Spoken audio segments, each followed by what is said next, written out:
Le prince charmant Le arrivé. prince charmant me contacte comme étant un fan. Il a vu une vidéo sur Facebook. Dans cette émission de À cœur ouvert sur Tata Lolo TV, Diane Nama nous raconte sa rencontre avec son prince charmant, dont son mari, son époux. L'homme celui-là qui a dit, oui, il est bien vrai que tu es une artiste, mais moi, je vais t'épouser, je veux que tu sois la femme de ma vie. Donc, elle nous raconte comment ça se passait. Salut tout le monde, ici votre humble serviteur, Mano Sabi. Je vous invite à regarder cette vidéo jusqu'à la fin. Mais avant tout, je vous souhaite d'abord les bienvenus sur ma page Facebook et ma chaîne YouTube. Et si vous n'êtes pas encore abonné sur ma page Facebook et ma chaîne YouTube, n'hésitez pas de vous abonner et surtout d'activer la cloche de notification pour ne pas rater mes prochaines vidéos. Hier soir, Diane Nama était invité sur le plateau de À cœur ouvert sur la Tata Lolo TV.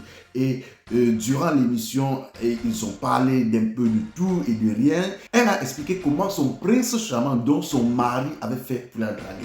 Regardez la vidéo et on se retrouve à la fin pour un petit débriefing. Le prince charmant arrivé. Le prince charmant me contacte comme étant un fan. Il a vu une vidéo sur Facebook. Non, il y a une amie qui lui a envoyé la vidéo. Il a visité la vidéo sur le poison et il partait au Cameroun. Donc du coup, il dit, mais cette fille, elle a une énergie, elle sort d'où avec? C'est comme ça qu'il prend sur lui de rencontrer l'artiste que je suis, Etakam. Il venait nous rencontrer tous deux. Bon, chemin faisant, comme l'amour ne prévient pas, et puis le cœur a ses raisons que la raison elle-même elle ignore, les choses se sont passées aussi facilement. Ça, entre dans les détails. Non, entre dans les détails, c'est ça, c'est à quand ouvert, non, tiens. Non, bon, non, puisqu'il est arrivé, ici, il avait, je vais dire quoi, peut-être... Donc, il est parti de la France pour le Cameroun. Oui, il est parti de la France pour le Cameroun, il a essayé. Mais comment il a eu ton contact? Non, quand même, il a peiné parce que il est passé par une amie. Il y avait un ami qui aimait mettre mes vidéos en story et tout. Il m'a contacté, il m'a dit, il y a un Benguis là qui arrive, il veut t'inviter au restaurant. Je dis que pardon, j'ai pas de problème de restaurant, bouge avec. Après, c'est pour ça que je dis, toute chose que Dieu fait est bonne. Il dit, lui, il n'a jamais vu de web série, il ne nous suit même pas. Mais Dieu a fait ce qui tombe sur cette vidéo-là et c'est allé comme ça allait. Il est allé sur ma page, il a pris mon numéro parce qu'à l'époque, je n'avais pas de manager. Il a pris le numéro sur la page. Il a d'abord appelé, du moins, il a laissé un message sur l'adresse mail. Tu sais, au Cameroun, on n'a pas trop la logique de mail et tout ça. Donc, jusqu'à présent, je n'ai même pas encore vu le message. Je n'avais pas vu le message en question. Il a pris le numéro sur ma page, il m'a contacté. Comme un fan et il est artiste.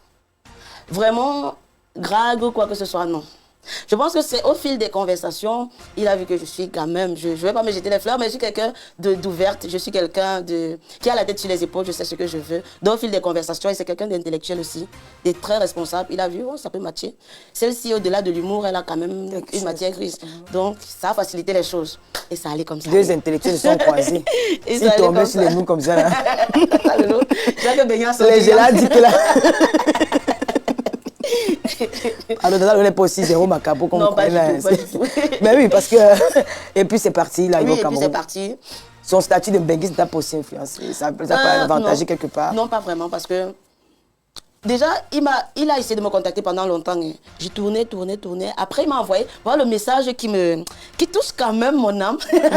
Il me dit, voilà, même pour rencontrer les plus grands de ce monde, je ne me suis pas autant démerdée. Wow. Mais je me dis que prochainement, on pourra se voir et tout. J'ai dit, ok, d'accord, vous avez le temps aujourd'hui. Et il y a Legend Comedy. C'était le comédie club de la légende, celui qui était mon maître de cérémonie à mon mariage. Il me dit, oui, il ne fait rien. Du coup, il est venu, on a papoté, on a sympathisé. Après, on a gardé le contact. Jusque-là, il n'y a pas eu de grave ou quoi que ce soit. Ça, c'est vraiment bien, quand tu vas à l'école, c'est bien. Tu as vu la phrase qu'il a utilisée, moi-même, ça m'a touché. Hein. Vraiment. Donc, peu de temps après, et puis les choses se sont faites aussi naturellement. Dieu soit loué, aujourd'hui vous êtes... Amen. Nous sommes mariés.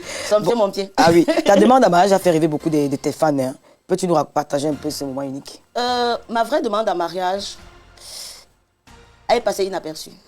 Ah bon.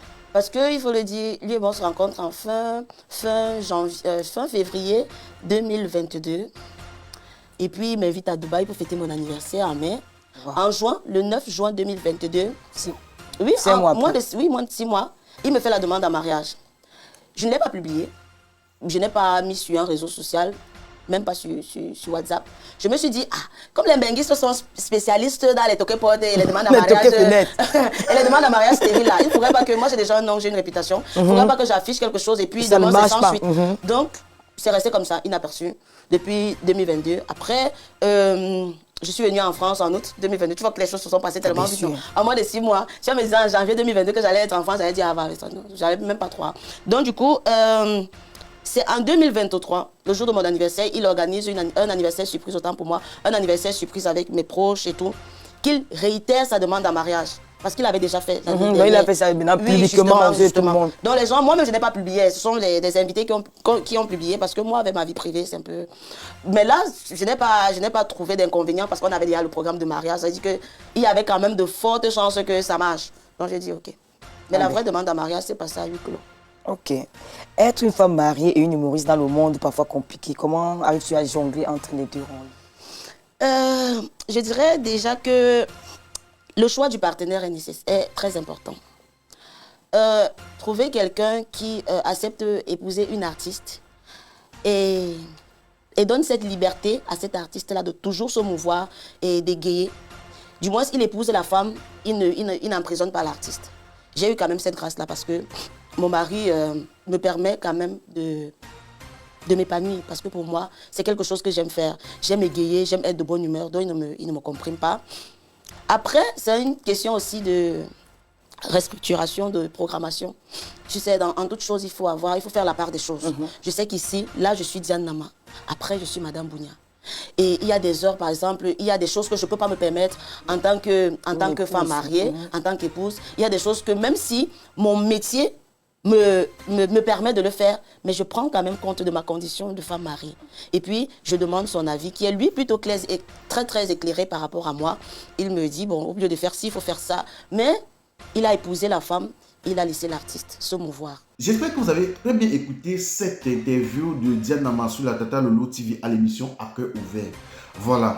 Dans cette interview, elle nous a expliqué comment son prince charmant avait fait pour l'aborder et comment ça s'est déroulé jusqu'au mariage.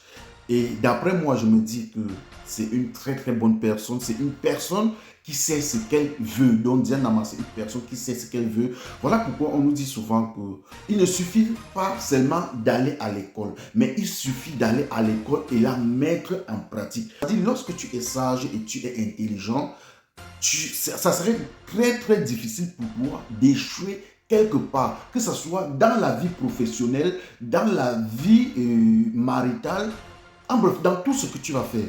Oui, elle a la sagesse, elle a l'intelligence. Les deux marchent ensemble. C'est pourquoi vous allez voir que dans son mariage, elle est épanouie, elle continue à mener sa carrière d'artiste.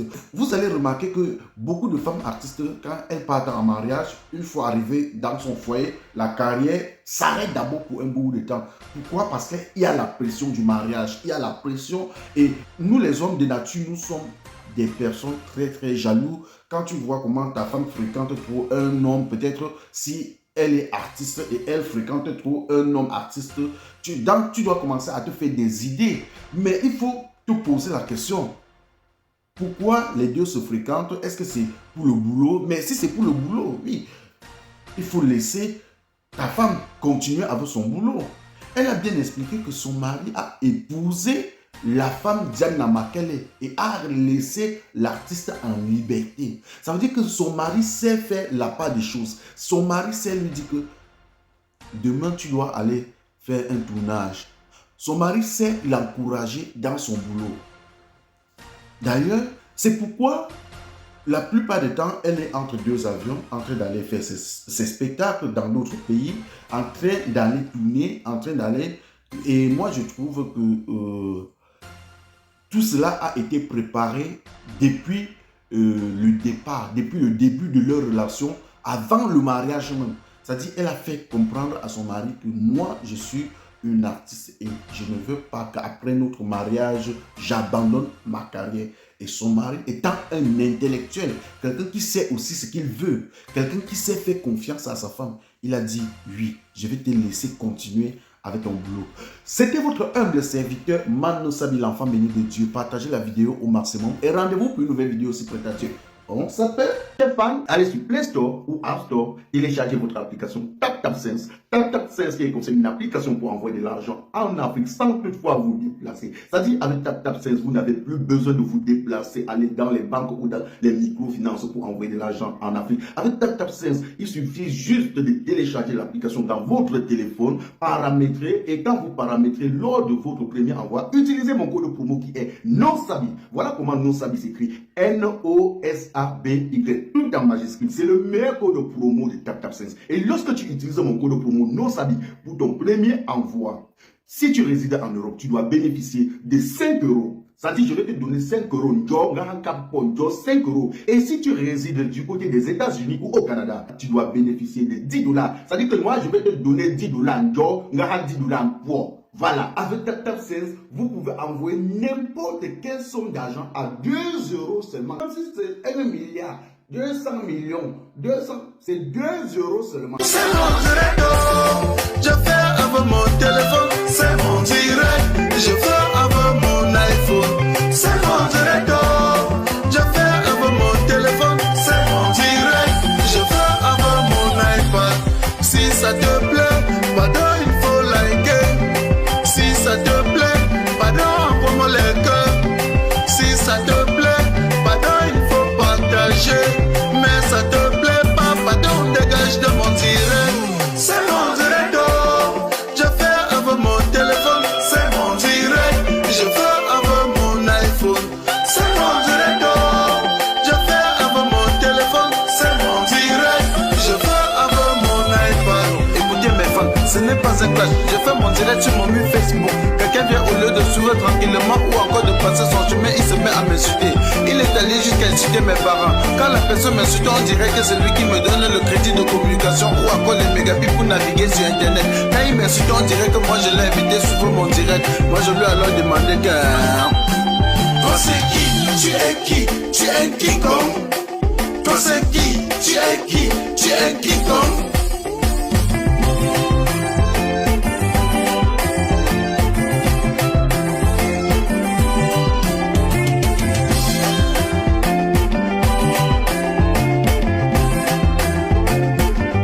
Certains sont allés jusqu'à dire que nous sommes les stars du virtuel, que sans Facebook personne ne devait jamais nous connaître. J'ai juste à vous rappeler qu'ici sur Terre chacun a son couloir de réussite. Petit pays a réussi dans la musique, Samuel Eto'o a réussi au football, Flodeli la PDG a réussi dans les directs. Tu es qui pour me faire la morale? Tu n'es pas obligé de commenter mon direct. Tu n'es non plus un modèle pour moi, je ne veux pas être un modèle pour toi. Et je lui ai encore demandé que... Toi c'est qui? Tu es qui? Tu es un King Kong? Toi c'est qui? Tu es qui? Tu es un King